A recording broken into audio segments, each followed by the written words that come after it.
Okay, here we've got three forces acting on a particle, and in part 1 of A, it asks us to find the magnitude of F. Now remember, the magnitude of F is the actual size of F. Here we've got vectors, which basically stores information about its size, but also direction as well. So we just want the size. But before we do that, we need to consider what F is.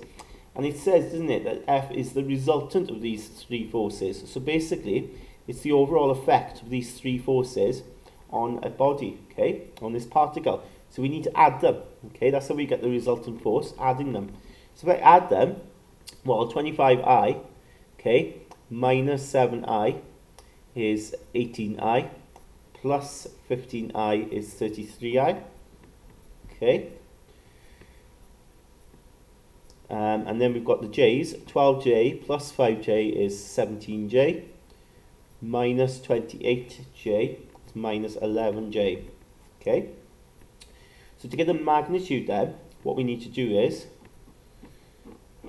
again, looking at the size of it, we need to appreciate we can use Pythagoras' theorem there.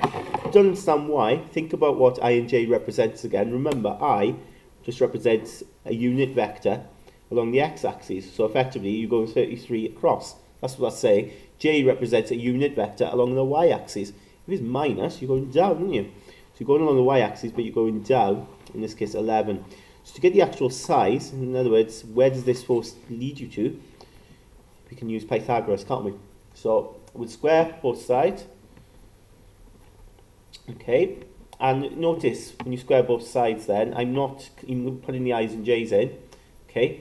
And I don't care that that's a minus. I'm just looking at this here. Okay, this gives me the actual size. I'm not interested in direction. The i's and j's, the minuses, tell me the direction. When I see it out diagrammatically, okay, you could see that it forms a triangle, right angle, and you can work out F then using using Pythagoras. Of course, then you square both sides, add them, and you've got a square root, haven't you? So if I do that on my calculator, it comes to 34.8. It does say 3 significant figures. So that's what it is there when I round it. Okay, so then, part 2, it says, find the acute angle that F makes with the horizontal, giving your answer to the nearest 0.1 degrees. So basically, it's that angle there, isn't it? Okay, that's what we need there with this force. So we could use so-called tau, and it's going to be tan, yeah, because O over A, always tan in this case. So tan theta will be O over A, 11 over 33. So that's quite nice. That comes out to be 1/3. They want it in terms of actual angle. So if I do that on the calculator, it comes out to be 18.4 degrees. Okay. So part B there, it says there's a fourth force is applied to the particle so that the four forces are in equilibrium. Find this fourth force, find F4. Give your answer in terms of I and J. Now, when they say equilibrium, what they are saying is there's a balance, okay? In other words, the forces are balanced, okay? Now, in terms of the resultant force we worked out before, okay, here, that's going to take us somewhere, isn't it? Because if that force is applied to the particle, okay, it's going to take us in this sort of direction here, isn't it? For a certain distance and so on. But if they balance, it's not going to take us anywhere. So we need to think about what F4 is so that the resultant force is 0. In other words, we want the resultant force to be 0.